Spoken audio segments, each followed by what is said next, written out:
falar nesta manhã sobre a importância de uma mente transformada.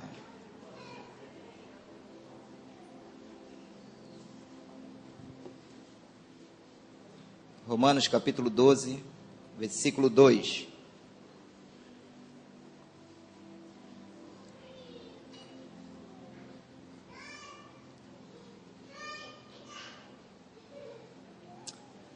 Romanos 12, versículo 2, você achou? Eu quero ler numa versão NTLH que diz assim: não vivam como vivem as pessoas deste mundo, mas deixem que Deus os transforme por meio de uma completa mudança da mente de vocês. Assim vocês conhecerão a vontade de Deus, isto é, aquilo que é bom, perfeito e agradável a Ele. Vamos orar. Pai, muito obrigado por esta manhã, pela forma maravilhosa como o Senhor já está operando no nosso meio.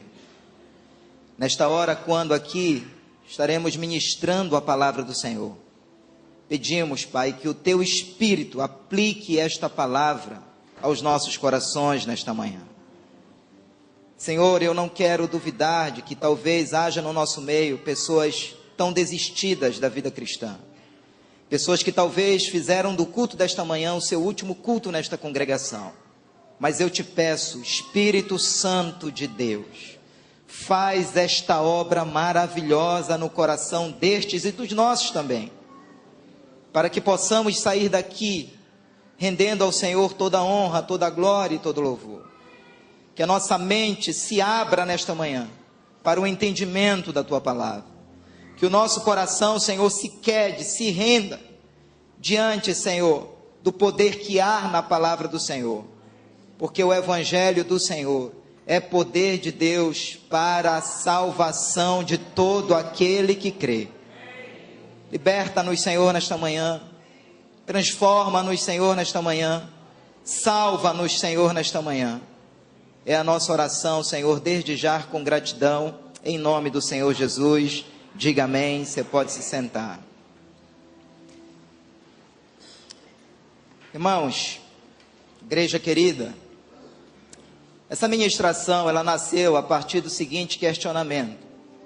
Eu fiquei me perguntando por que pessoas dentro da igreja, apesar de todas as informações bíblicas que possuem, historicamente, cada ano, ouvindo tantas mensagens, tantas ministrações, porque pessoas, apesar da capacidade que elas têm de interpretar as Escrituras, porque pessoas, apesar do conhecimento teológico que possuem, ainda permanecem presas ao mundo.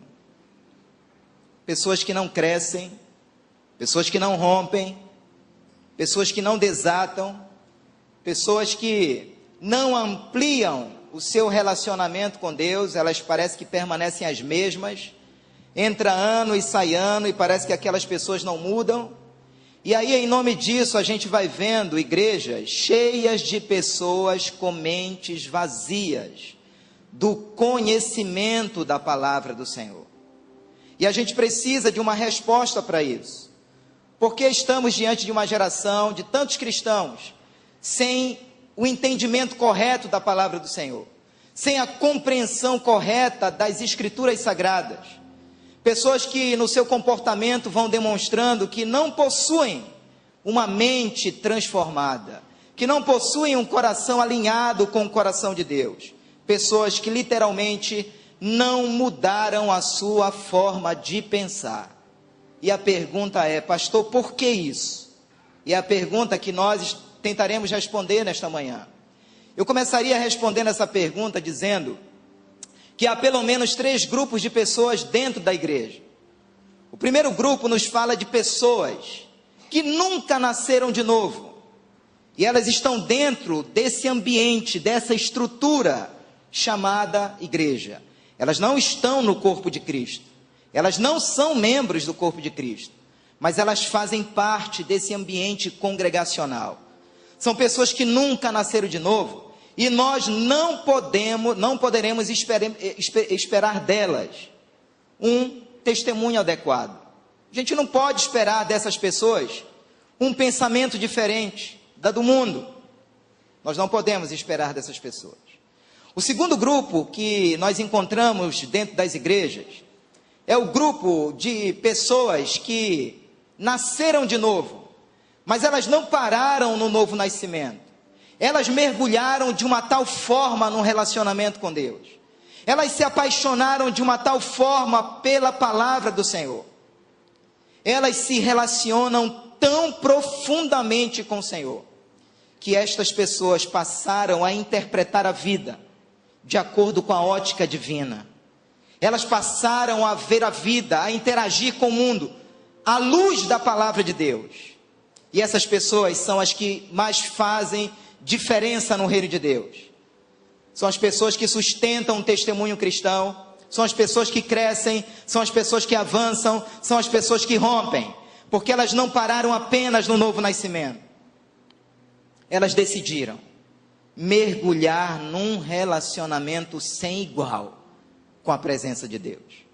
Geralmente são as mais famintas no reino de Deus, são as mais sedentas no reino de Deus. Tem vigília, elas não perdem, elas querem se envolver com tudo, elas estão em células, elas estão congregando, elas estão participando, é impressionante. Mas nós temos um terceiro grupo também dentro da igreja. Esse terceiro grupo é um grupo de pessoas que nasceram de novo. Só que essas pessoas, elas não mergulharam num relacionamento íntimo com Deus. Elas não fazem tanta questão de buscar a Deus com sede, com fome da presença do Senhor. E essas pessoas, apesar de terem nascido de novo, e por não buscarem ao Senhor adequadamente, elas permanecem presas àquela antiga forma de pensar. Elas não possuem um conhecimento adequado do Senhor. Oséias chega a dizer isso da seguinte forma: o meu povo perece porque lhe falta conhecimento. E é sobre esse terceiro grupo que eu quero focar nesta manhã. É esse grupo que nasceu de novo, que teve um encontro verdadeiro e genuíno com Jesus, mas permanece aqui, preso àquela antiga forma de pensar e de ver a vida. Pastor, por que é tão importante essas pessoas se desprenderem dessa forma antiga de pensar? Porque enquanto nós não tivermos uma mente transformada, nós interpretaremos as Escrituras ao nosso bel prazer, conforme nos for conveniente. Então não basta uma transformação no nosso espírito, nós precisamos de uma transformação aqui também. Eu posso ouvir amém? Nós precisamos começar a entender nesta manhã que o cristão, verdadeiro cristão, embora tenha nascido de novo, embora o seu espírito tenha sido transformado, a sua mente não nasceu de novo. A sua mente não experimentou essa transformação. E é por essa razão que a nossa mente necessita de renovação. Eu comparo muito isso com a saída do povo de Israel do Egito. Aquela nação sai das garras de Faraó, sai do Egito, mas por 40 anos naquele deserto não mudou aqui, Eles continuavam com saudade da cebola e do tomate do Egito. Eles saíram do Egito, mas a mente permaneceu lá, cheia de murmuração, cheia de revolta, cheia de rebeldia, cheia de ressentimentos. Uma nova forma de pensar, igreja, é uma das evidências mais poderosas do novo nascimento. Isso precisa nos confrontar nesta manhã. Porque eu continuo sentindo saudade do mundo. Porque eu continuo sentindo saudade do Egito. Eu preciso ter elementos em mim mesmo para responder esse questionamento. Paulo está nos mostrando aqui neste versículo que Deus transformou o nosso velho espírito em um novo espírito. Agora é a nossa missão transformar a nossa mente numa mente que glorifique o nome do Senhor. Essa missão não é de Deus e a gente vai entender isso aqui nesta manhã. Renovar o nosso espírito foi tarefa do Senhor. mas transformar a nossa mente pela renovação da palavra do Senhor no nosso entendimento, é missão nossa, isso é papel nosso. Deus não vai mandar o Espírito Santo para fazer isso, Deus não vai mandar um anjo para fazer isso, essa missão é nossa. Como pastor, eu posso ter essa mente transformada?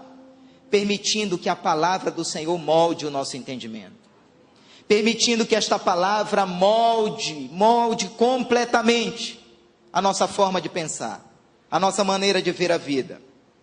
Eu diria que esse é o grande segredo para experimentarmos a boa, perfeita e agradável vontade de Deus para as nossas vidas.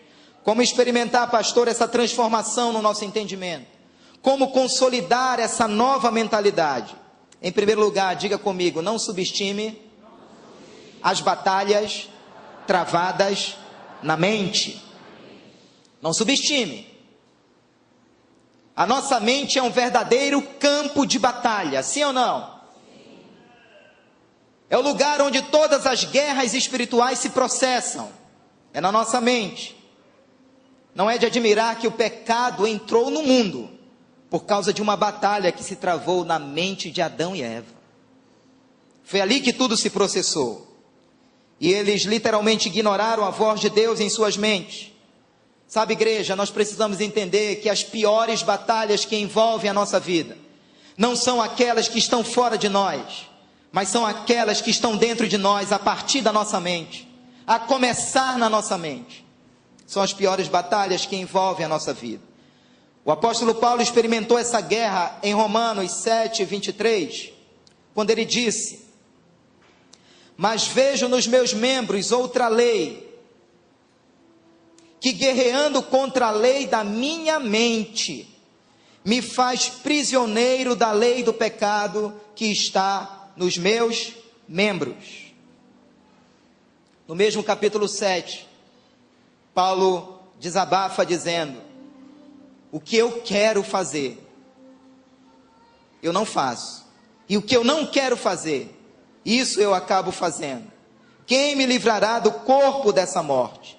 Perceba, queridos, que todo o processo que nos escraviza, todo o processo pecaminoso que nos escraviza moralmente e espiritualmente, é desencadeado na nossa mente, tem o ponto de partida na nossa mente. É na mente que as batalhas espirituais são travadas. E é na mente que nós decidimos vencer ou perder. É na mente. Haverá pouca chance para cada um de nós, se a nossa mente não estiver preenchida com a palavra do Senhor. Pouca chance. Dificilmente venceremos as batalhas que nos assolam, o assédio do pecado que tão de perto nos rodeia, se a nossa mente não estiver impregnada com a palavra do Senhor. Porque é na mente que a gente vai decidir. Imaginemos, por exemplo, um cristão casado, e no seu ambiente de trabalho começa a receber cantadas de uma moça. Das duas, uma: ou ele cede posteriormente cometendo o adultério, ou naquele momento ele traz à sua memória o que lhe dá esperança, como Tiago 4,7: sujeitai-vos, pois, a Deus, resisti ao diabo, e ele fugirá de vós. A palavra será determinante nesses momentos. Nesses cenários da tentação, a palavra será determinante. Não existe um outro caminho, um outro segredo. Jesus venceu a tentação com a palavra. Posso ouvir amém? Amém. Pastor Monteiro, na terça-feira, citou um pouco disso, na noite de terça, sobre a importância de fugir da aparência do mal. É interessante que a Bíblia não nos manda fugir do mal. Ela nos manda fugir da aparência do mal. Logo na raiz, logo na concepção do mal, a Bíblia diz que nós devemos fugir. Em Romanos 8,5, Paulo também declarou: porque os que se inclinam para a carne cogitam das coisas da carne, mas os que se inclinam para o Espírito, das coisas do Espírito. Irmãos, sob quem está esse controle de decidir pecar ou não? Está sob o nosso controle. A decisão é nossa. A decisão é nossa. Tentação não é pecado. Jesus foi tentado em todas as coisas, mas em nada, em absolutamente nada pecou. Eu quero dizer a essa igreja nesta manhã que é possível sim viver santidade. É possível sim bater no peito e dizer: o príncipe deste mundo está aí, mas ele nada tem em mim. Diga amém, diga aleluia e dê um aplauso a esse Deus nessa manhã. É possível. É possível. Nós somos responsáveis pela inclinação da nossa mente. Ou a nossa mente vai se inclinar para as coisas da carne, ou para as coisas do Espírito. Quem vai decidir isso é cada um de nós. Ontem pela manhã eu estava no escritório em casa, ainda finalizando esta palavra, estava com a janela aberta. Chegou ali no condomínio um grupo de quase 30 adolescentes, e acho que esse grupo se dirigiu à casa de um vizinho, e eles começaram a colocar um som, e aquele som estava assim, me perturbando, a variar a música da Anitta ainda, irmãos, aquilo começou assim a impregnar, e aquilo começou a me perturbar. Sabe o que eu fiz? Fechei a janela. É o que nós precisamos fazer diante de muitas afrontas do pecado. Feche a janela da sua mente, feche a porta da sua mente, feche as brechas que você está abrindo, para que você experimente a boa, perfeita e agradável vontade de Deus.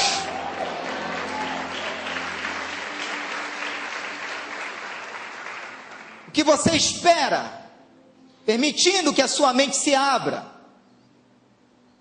para as imagens promíscuas dessa vida?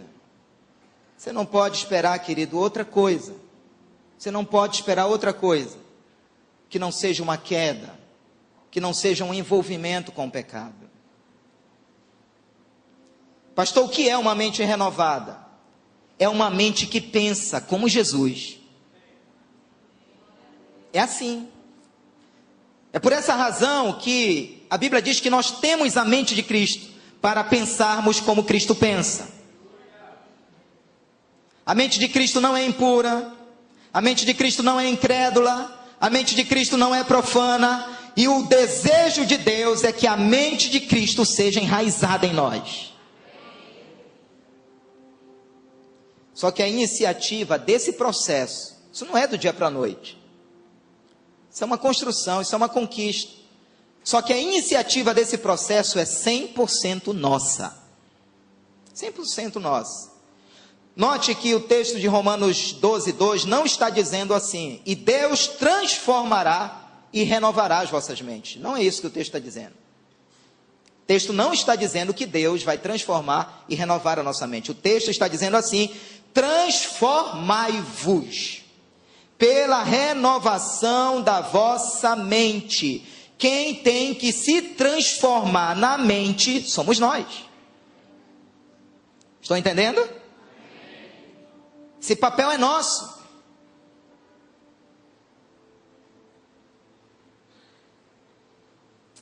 Pastor, como vencer os confrontos da mente?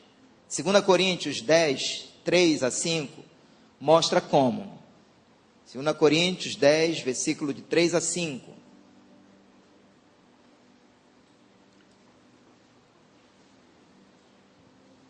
Como vencer, pastor, esses conflitos na mente? 2 Coríntios 10, versículo de 3-5, o apóstolo Paulo nos instrui dizendo: porque embora andando na carne, não militamos segundo a carne. Acharam? Ok? Porque embora andando na carne, não militamos segundo a carne. Porque as armas da nossa milícia não são carnais, e sim poderosas em Deus. Para que, igreja? Para destruir fortalezas, anulando sofismas e toda altivez que se levante contra o conhecimento de Deus, e levando cativo todo pensamento à obediência de Cristo. Aleluia! Perceba aqui nesse texto que as batalhas na nossa mente, elas são travadas através de 3 coisas: fortalezas, sofismas e altivez. Digamos juntos: fortalezas, sofismas e altivez. Qual o objetivo das fortalezas, dos sofismas e da altivez na nossa mente? Impedir que haja em nós o conhecimento de Cristo. Está aí no texto. Todo sofisma, toda fortaleza, toda altivez na nossa mente tem esse objetivo: para que não haja em nós o conhecimento de Deus. Por quê? Porque Satanás sabe que o conhecimento da verdade nos liberta. Satanás sabe que o conhecimento da verdade desprende o nosso entendimento. Entendimento este outrora cego, na época em que nós não conhecíamos a Cristo. Mas o conhecimento da verdade nos traz essa libertação. Pastor, que fortalezas são essas? São verdadeiras muralhas espirituais que se estabelecem em torno do nosso raciocínio. Para que você não entenda, para que você não compreenda, para que não haja luz no seu entendimento. Vocês já viram aquelas mansões? Nós temos algumas aqui em Belém, cercadas assim por um enorme muro, por um alto muro. Quem já viu uma mansão assim? Você olha aquela muralha em torno daquela mansão. Qual o objetivo desse muro?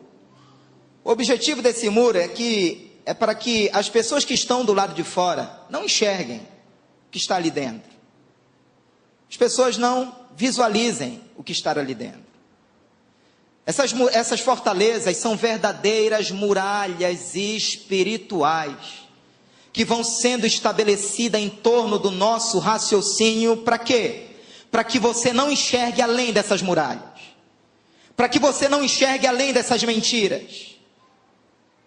Tantas mentiras, tantos sofismas do inimigo na nossa mente. E essas fortalezas vão se levantando, para que você não enxergue, para que você não tenha uma visão ampliada das coisas espirituais. Pastor, de que maneira essas muralhas, essas fortalezas se estabelecem na nossa vida? Todos os atos pecaminosos que se repetem sistematicamente na nossa vida se transformam num hábito. E na medida que esse hábito vai fazendo parte da nossa história de vida, uma fortaleza vai sendo enraizada no nosso entendimento, como se aquilo fosse normal, como se aquilo fosse natural, como se aquilo fosse permissível. E nós vamos então perdendo o controle naquela área específica da nossa vida. Imaginemos, por exemplo, a mentira em torno de um adultério. Está ali o reino das trevas investindo na mente daquele homem, daquela mulher, dizendo: você casou errado. Essa mulher não te ama, esse homem não te ama. Você não se satisfaz sexualmente no seu casamento. E começa então a apresentar a alternativa de uma amante como solução. E a pessoa então vai sendo envolvida por aquele ato pecaminoso. Isso vai se tornando tão natural na vida dele, essa traição, essa onda de traição, de adultério, se tornando um verdadeiro hábito, quando ele viaja, quando ele está distante do cônjuge. E uma fortaleza então vai se estabelecendo na mente, uma fortaleza, um sofisma estruturado, fundamentado em cima de uma mentira. E a pessoa então vai vivendo, como que dizendo para si mesmo: Deus me entende, Deus sabe que eu não estou feliz no meu casamento, Deus sabe que eu tenho que me realizar de alguma forma. São verdadeiras mentiras, verdadeiros sofismas. Vejamos a guerra de um jovem, de um adolescente, por que não dizer de um adulto também, na área da masturbação. Quantas mentiras em torno disso. Ah, Deus me entende, Ele sabe que é melhor que eu me alivie dessa forma do que me prostituindo. Deus sabe que eu não estou me controlando nessa área. Quantas mentiras, queridos, quantas fortalezas vão sendo estabelecidas em cima da mente. Igreja, entendamos isso nesta manhã. O pecado moldou a nossa vida assim. O pecado condicionou a nossa mente assim. Satanás historicamente trabalhou na nossa mente para que pudéssemos ver o pecado como algo normal, como algo natural. Só que Deus tem um povo distinto nessa terra. Deus tem uma propriedade peculiar nessa terra. Deus tem um povo chamado Igreja do Senhor Jesus, que está levantando nesse tempo a bandeira da verdade. A verdade da palavra de Deus nos liberta. Diga amém. Quantos fazem parte desse povo aqui nesta manhã?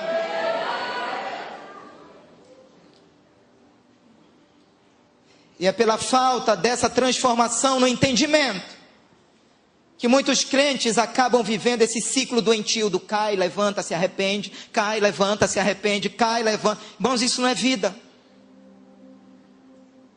A vida que o Senhor nos prometeu é uma vida em abundância, é uma vida de glória em glória. A vereda do justo é como a luz da aurora que vai brilhando, vai brilhando, vai brilhando, vai brilhando até ser dia perfeito.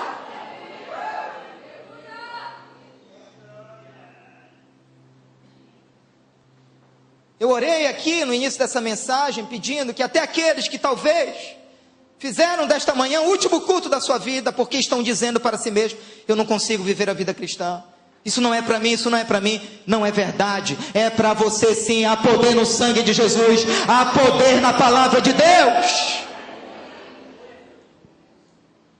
Você só precisa mergulhar nesse relacionamento com Deus, permitindo que sua mente seja moldada, trabalhada. Pastor, é muito fácil eu estar falando daí, mas o senhor não sabe das guerras que eu enfrento, pelos gabinetes que nós atendemos. Nós sabemos sim, de muitas guerras envolvendo os membros do corpo de Cristo. Quantas pessoas muitas vezes, principalmente aquelas recém-chegadas no reino de Deus, são prisioneiras de um comportamento compulsivo. Pessoas dentro da igreja lutando contra pensamentos de morte. Batalha é aqui, ó. Nos retiros de jovens que nós já coordenamos, não foi a primeira, nem a segunda, nem a terceira e nem a quarta vez que eu fiz essa pergunta. Quantos aqui estão enfrentando, quantos jovens, adolescentes aqui estão enfrentando pensamentos de morte na sua mente? Foram dúzias de mãos levantadas. E às vezes um filho seu, que você não sabe. Guerras.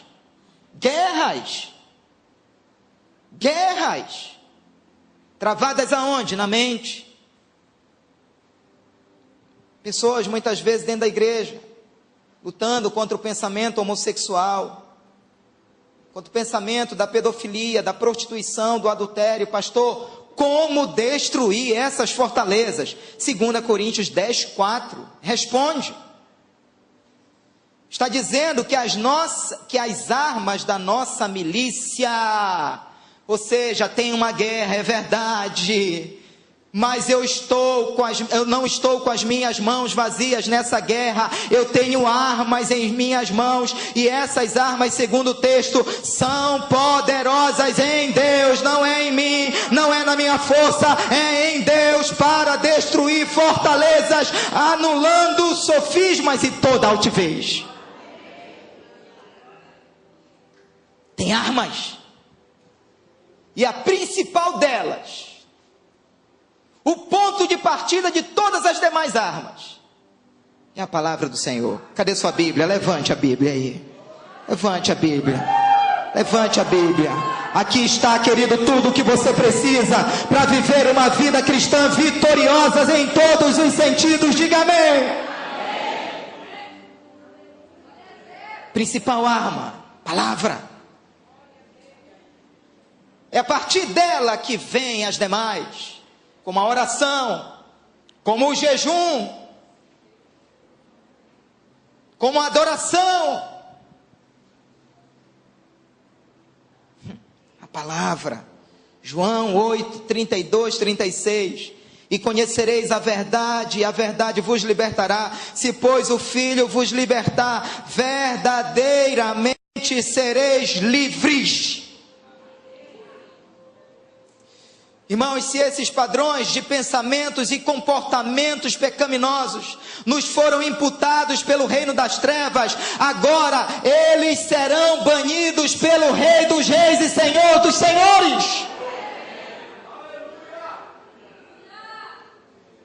Se eles forem impressos na nossa vida pelo pai da mentira, agora eles serão eliminados pelo pai da verdade. É assim que funciona. É uma descontaminação, é um processo de purificação, de renovação. Se eles foram aprendidos, agora eles serão desaprendidos pelo poder da palavra. 2 Coríntios 5,17 consolida isso, quando diz: e assim, se alguém está em Cristo, é nova criatura. As coisas antigas, a maneira de ver a vida antigamente, a antiga forma de pensar, as coisas antigas já passaram, eis que se fizeram novas. A igreja não é mais produto da antiga forma de pensar, não é.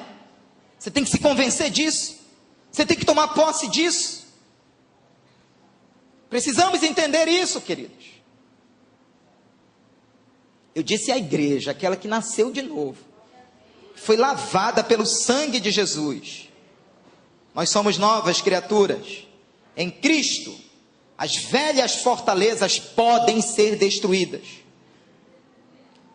Porém, apesar de 2 Coríntios 5,17 ser uma poderosa verdade, contudo, nós não podemos ignorar 2 Coríntios 11,3. Eu nunca imaginei que um versículo desse pudesse estar na Bíblia. 2 Coríntios 11:3. Veja o que o apóstolo Paulo está dizendo para cada um de nós nessa manhã. Mas receio, eu me preocupo, que assim como a serpente enganou a Eva com a sua astúcia, assim também seja corrompida o que, igreja? Seja corrompida o que, igreja? A vossa mente, e se aparte da simplicidade e pureza devidas a Cristo. Irmãos, veja a grandeza deste versículo. O apóstolo Paulo está nos alertando aqui, que as investidas do reino das trevas, assim como aconteceu com Adão e Eva, acontecerão conosco também. E Paulo tinha receio de que a mente da igreja fosse corrompida, assim como foi corrompida a mente de Adão e Eva. A Bíblia está dizendo aqui que o objetivo do reino das trevas é corromper a nossa mente. Por quê, queridos? Por quê? O texto diz: para que nós nos afastemos da santidade. Está aqui. Da pureza devida a Cristo. Está aqui. Se o inimigo ganhar a batalha aqui, ele ganha no nosso comportamento também. Ele ganha no nosso procedimento também. Satanás sabe que se ele puder afetar os nossos pensamentos, o nosso comportamento, como consequência, será igualmente afetado. Em penúltimo lugar, diga comigo, desprenda-se dos conceitos mundanos. 2 Coríntios 4:4.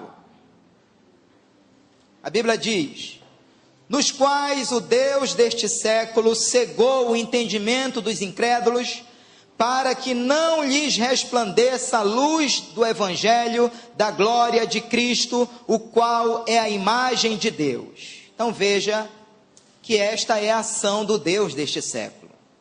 Observe que Deus deste século está com D minúsculo, porque Deus com D maiúsculo, só o nosso Deus. Mas esta é a ação do Deus deste século: cegar o entendimento dos incrédulos. É por isso que às vezes a gente fica até chateado: meu Deus, eu preguei já quase toda a Bíblia para aquele vizinho e ele não se converte, porque o entendimento está fechado para a glória do Evangelho.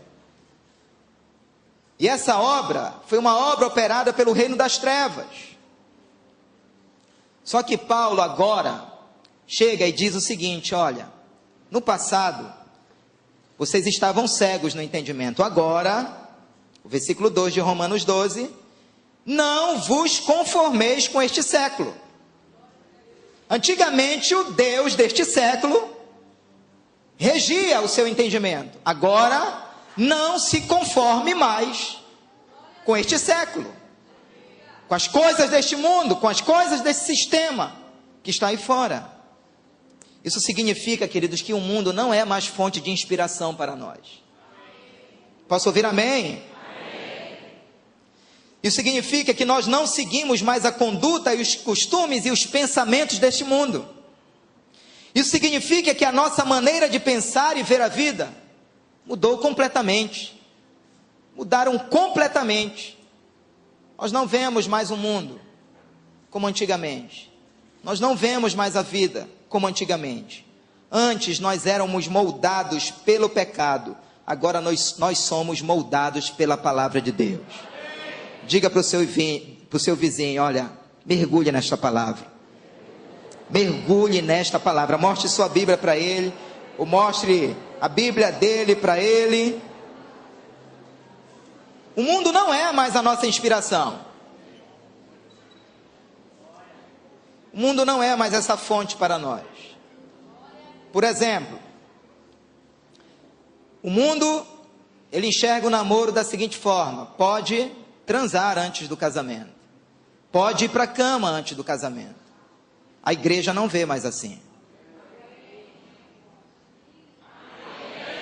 A igreja não enxerga mais dessa maneira. Irmãos, o último casamento, dos últimos casamentos que nós celebramos, do Andrezinho que toca aqui,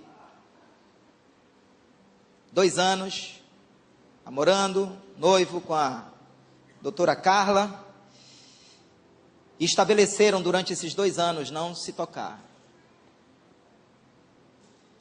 não beijaram. Nós acompanhamos isso de perto.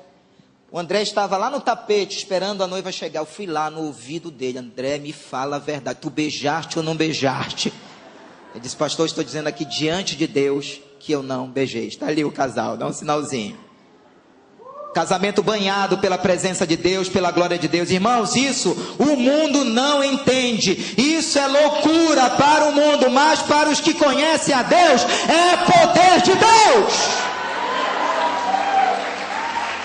Deus está levantando essa geração. Então aquele primeiro beijo ali no altar, agora se beijem, foi verdadeiro. Foi verdadeiro. Era o primeiro beijo. É possível viver santidade, queridos. É possível, é possível. É possível sim você ser um marido cheio do Espírito Santo. É possível você ser uma esposa cheia do Espírito Santo. É possível. O mundo, ele vai enxergando assim. E nós não podemos trazer essa herança do mundo para dentro da igreja. O mundo, tomar uma, ir para barzinho, ir para um motel é normal. Para a igreja não.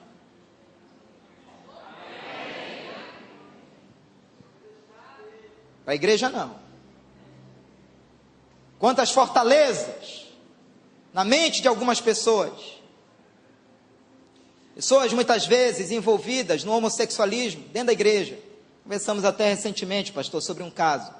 E pessoas que vão concebendo a mentira, dizendo: Deus me entende, Deus não faz acepção de pessoas, Deus ama todas as pessoas. Toda uma construção pecaminosa em torno de mentiras. Em torno de mentiras. Verdadeiros sofismas. O apóstolo Paulo respondeu a todas essas questões da seguinte forma: 1 Coríntios 6,12. Antes tudo isso me era lícito, mas agora não me convém mais, não me deixarei dominar por nenhuma delas. Foi assim que o apóstolo Paulo respondeu. Porque vemos jovens muitas vezes dentro da igreja querendo fazer uma tatuagem. Por quê? a mente ainda não está tatuada pela palavra de Deus. Porque não mudou aqui ainda, ó. Não mudou aqui ainda. Ah, qual é o problema da maconha? Até a ciência está colocando, a medicina está colocando a maconha como benéfico para o corpo.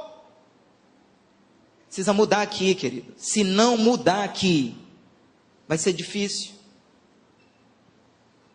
1 João 2,17 diz: e o mundo passa e a sua consciência, mas aquele que faz a vontade de Deus permanece para sempre. Igreja, o que vale agora para nós é a vontade de Deus. É o que vale para nós. Afastar-se do mundo é uma das maiores evidências na vida de quem nasceu de novo. Não nos enganemos nessa manhã.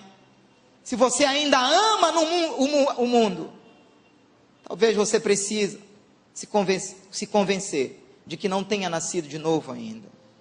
Pastor, que mundo é esse? É um sistema de valores. É um verdadeiro sistema de valores que todo dia muda. É conforme a moda do momento. Aquilo que antigamente era errado, agora é certo.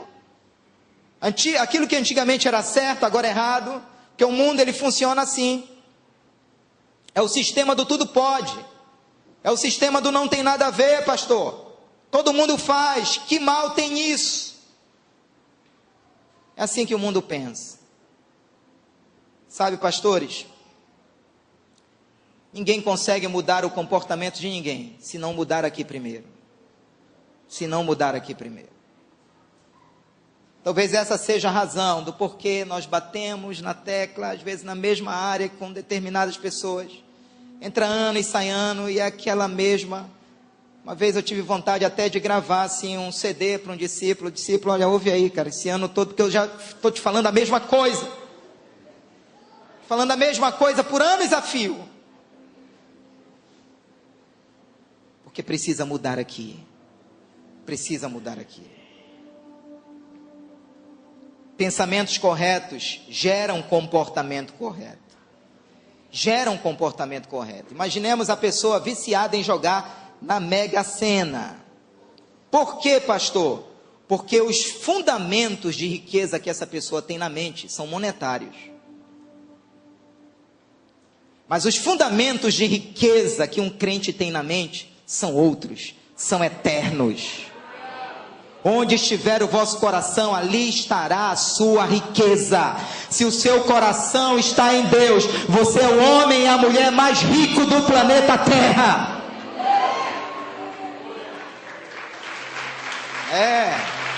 Maior riqueza é a espiritual. Nessa, os ladrões não roubam, as traças não corroem, porque é a maior riqueza. Uma vez um irmão chegou com o pastor, e o pastor, já conhecendo a peça, esse irmão, esse jovem, disse: pastor, eu posso beber, pastor? O pastor disse: pode, querido. Posso ir para a balada, pastor? Pode. Posso fumar? Pode. Posso ficar com as meninas na igreja? Pode, querido. E aquele irmão, então, assustado, disse: pastor, então o que eu não posso? A única coisa que você não pode, sem vergonha, é entrar no reino dos céus.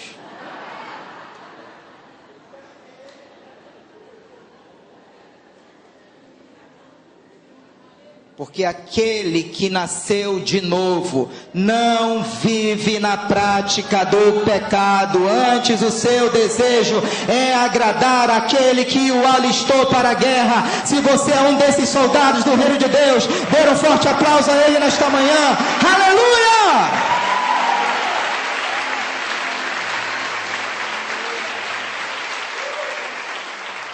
E em último lugar, diga comigo: renove sua mente através da palavra. O versículo 2, que é o versículo que nós iniciamos, do capítulo 12: mas transformai-vos pela renovação da vossa mente. Pela renovação da vossa mente. Paulo está dizendo que a renovação da nossa mente promoverá em nós uma transformação. Olha que coisa linda. Olha que coisa tremenda. Existem transformações na nossa vida. que estarão ocorrendo a partir da renovação da nossa mente. A partir da renovação da nossa mente. Só haverá em nós um novo comportamento a partir da renovação da nossa mente. Pastor, quando é que isso acontece? Quando nós começamos a ler a palavra. Quando nós começamos a estudar a palavra. Quando nós começamos a meditar na palavra. Quando nós começamos a mergulhar na palavra. Quando nós começamos a fazer da palavra o nosso alimento diário. A nossa mente ela vai sendo revitalizada. A nossa mente vai sendo avivada. A nossa mente vai sendo oxigenada espiritualmente falando. A nossa mente ela vai se abrindo para a verdade da palavra de Deus. E isso vai desembocar no nosso comportamento cotidiano. Se mudar aqui, querido, isso vai refletir no nosso dia a dia. Você vai trabalhando aqui pela palavra. Irai-vos, mas não pequei. Aí você, na hora da ira, você conta de 1 até 10. Na hora da raiva, você conta. Você começa a trazer a palavra. Eu declaro que o domínio próprio é um fruto do Espírito na minha vida. Aí você mata a carne. Você mata. Porque há tantos crentes de mentes passivas na igreja. Mentes vazias do conhecimento da palavra de Deus. Muitas vezes com desejo de se tatuar, homem querendo furar a orelha, mulher querendo colocar pince, querendo ir para barzinho, shows mundanos. Por quê? Porque ainda não preencheram suas mentes com a palavra de Deus. Não preencheram. Não preencheram. Enquanto pessoas permanecem com as suas mentes vazias da palavra, outras estão crescendo, outras estão avançando, outras, como o apóstolo Paulo disse, deixando as coisas que para trás ficam. Eu estou avançando, o meu alvo é Cristo, eu estou crescendo, o meu alvo é Cristo. É impressionante quando algumas pessoas chegam na igreja em tão pouco tempo, 2 anos, 3 anos de vida cristã, mas parece que já cresceram 10, 15, 20 anos. Porque elas mergulharam. Porque elas mergulharam. O mundo que jaz no maligno precisa de gente que faça algo diferente. Como nós pregaremos para esse mundo algo diferente se nós fazemos as mesmas coisas? Se a nossa música é igual a deles, se o nosso linguajar é igual ao deles, se o nosso comportamento é igual ao deles, se as nossas trapaças se igualam a deles, como nós falaremos de algo diferente para eles? Eu finalizo com o último texto dessa manhã, Filipenses 4:8, que diz: